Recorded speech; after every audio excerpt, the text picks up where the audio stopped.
نماز کی پابندی کا اللہ نے حکم دیا، اور عورت کے لیے سب سے بڑا حکم، دیکھو عورت دو چیزوں پہ عمل کر لے، اگر کنواری ہے تو دو چیزوں پہ، شادی شدہ ہے تو تین باتوں پہ، دو چیزیں تو سب عورتوں کے لیے، ایک پردہ اور دوسرا نماز۔ عورت کا دین بہت آسان ہے، اپنے جسم کی نمائش نہ کرے۔ بڑا فساد پھیلایا آج عورتوں نے، جتنے زنا ہو رہے ہیں، جتنی طلاقیں ہو رہی ہیں، ان کے پیچھے کسی نہ کسی عورت کا ہاتھ ہوتا ہے۔ خدا کی قسم میرا خون کے آنسو روتا ہوں جب میرے پاس شادی شدہ عورتوں کے فون آتے ہیں کہ ہمارے میاں کے اتنی عورتوں سے چکر چل رہے ہیں، گھر میں بچوں کی طرف توجہ نہیں ہے، آفس میں لڑکیوں سے دوستیاں۔ تو میں کہتا ہوں یہ دوستیاں لگانے والی، لفٹ کرانے والی کون ہے؟ وہ بھی تو عورت ہے نا، عورت ہی تو ہے جو آپ کا گھر خراب کر رہی ہے۔ اس کو اللہ نے گھر میں بیٹھنے کا حکم دیا، اس کو اللہ نے کہا کہ اگر گھر سے باہر نکلنا ہے تو یدنین علیہن من جلابیبہن، اللہ فرماتے ہیں اپنے اوپر چادریں لے کے، برقعے لے کے نکلو، اپنے جسم کی نمائش مت کرو، خوشبو لگا کے گھر سے باہر نکلنا عورت کے لیے حرام۔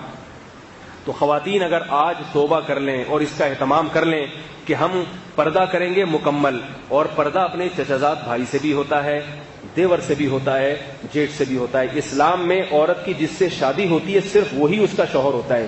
ہندوؤں کے ہاں جس سے شادی ہوئی وہ بھی ہے اور دیور بھی ہے۔ دیور کا مطلب پتہ ہے ہندی میں کیا ہے؟ آدھا شوہر۔ یہ ڈکشنری میں دیور کا مطلب ہے، نہیں آ رہی میرا خیال ہے۔ تو ان کے ہاں دیور سے پردہ نہیں ہے۔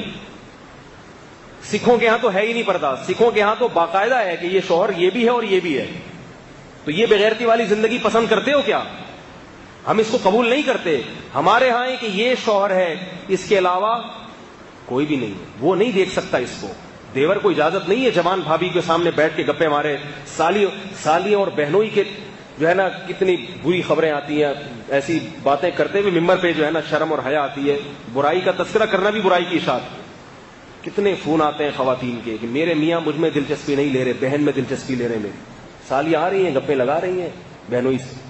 بہنوئی دیکھتا ہے میری والی تو بوڑھی ہو گئی، یہ جو جوان ہے نا، جب یہ تو انسان کی فطرت ہے، جب وہ جوان کے سامنے بیٹھے گا تو اپنی والی اس کو پرانی لگے گی۔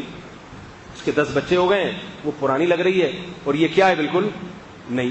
تو وہ ادھر توجہ جاتی ہے اس۔ تو اللہ نے سالی کو کہہ دیا کہ تمہیں بہنوئی کے سامنے بیٹھنے کی ضرورت نہیں ہے، تمہیں اجازت نہیں ہے۔ اگر وہ پردہ کر لے گی تو اس کی بہن کا گھر بھی بچے گا کہ نہیں بچے گا؟ ہے بھائی، اس کی شوہر کی ساری توجہ کس طرف رہے گی؟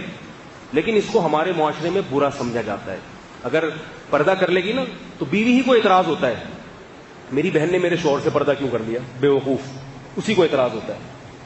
او بھائی تیرے فائدے کے لیے اللہ نے اس کو حکم دیا ہے، تیرے فائدے کے لیے۔ مائیں روکتی ہیں اپنی بہوؤں کو پردہ کرنے سے، مائیں۔ اللہ نے قرآن میں کیا فرمایا؟ 2 قسم کے طبقے ہیں، کچھ تمہیں جنت کی طرف لے کر جاتے ہیں اور کچھ تمہیں جہنم کی آگ کی طرف۔ جو ماں اپنی بیٹی کو شرعی پردہ کرنے سے روک رہی ہے وہ ماں نہیں ہے، وہ اپنی بیٹی کے لیے ڈائن ہے، ڈائن۔ وہ اپنی بیٹی کو جہنم کی آگ کی دعوت دے رہی ہے۔ ساس اپنی بہو کو اگر پردے سے روک رہی ہے، ساسوں کو بڑی تکلیف ہوتی ہے کہ میری بہو جو ہے میرے دوسرے بیٹوں سے پردہ کیوں کرتی ہے۔ یہ بڑے واقعات سامنے آتے ہیں، ساس کو تکلیف ہوتی ہے میری بہو پردہ کیوں کر رہی ہے میرے دوسرے بیٹے سے۔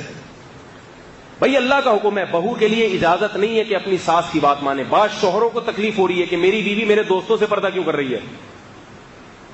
جس میں غیرت ہونی چاہیے تھی، جو پردے کی ترغیب دیتا وہی پردہ اتارنے کی ترغیب دے رہا ہے۔ تو عورت اگر پردے کی حفاظت کر لے، دیکھو کیسی عفت تھی۔ حضرت فاطمہ رضی اللہ تعالی عنہ نے وصیت کی، میرا جنازہ رات کو لے کے چلنا، رات کو میرے جنازے پہ بھی نظر نہ پڑے کسی کی۔ کہاں گئی وہ عفت، کہاں گئی وہ پاک دامنی، کہاں گئی وہ حیا؟ کیسے اپنے جسموں کی کپڑے دیکھو، لباس دیکھو، مختصر ہوتے چلے جا رہے ہیں۔ بچیوں کے لباس دیکھو، کچھ بھی نہیں ہوگا ان کے جسم پہ کپڑا، اور بیٹوں کو پورے کپڑے پہنائے گئے ہوں گے۔ ہاف آستینیں بیٹیوں کو پہنائی جاتی ہیں اور بیٹوں کو فل آستینیں۔ یہ کیا ہو رہا ہے ہمارے معاشرے کو؟ کہاں کو جا رہا ہے بھائی؟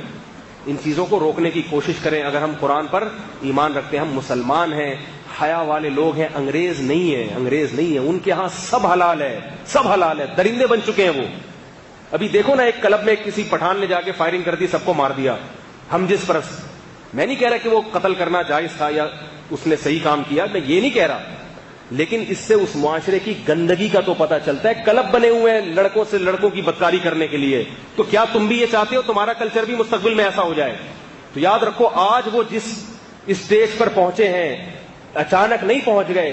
پہلے ان کا کلچر بھی ایسا بنا تھا جیسے آج ہمارا ہے, مگر ان کے بڑوں نے اس کلچر کو تبدیل کرنے کی کوشش نہیں کی. نتیجہ کیا ہوا؟ برائی ہوتے ہوتے وہاں تک پہنچ گئی ہے. اگر ہم نے اپنے گھروں پہ, اپنی بیٹیوں پہ کنٹرول کرنے کی کوشش نہیں کی, معاشرے میں کو پردہ کرانے کی کوشش نہیں کی, تو یاد رکھو ہمارا مستقبل بھی پھر ویسا ہی ہوگا.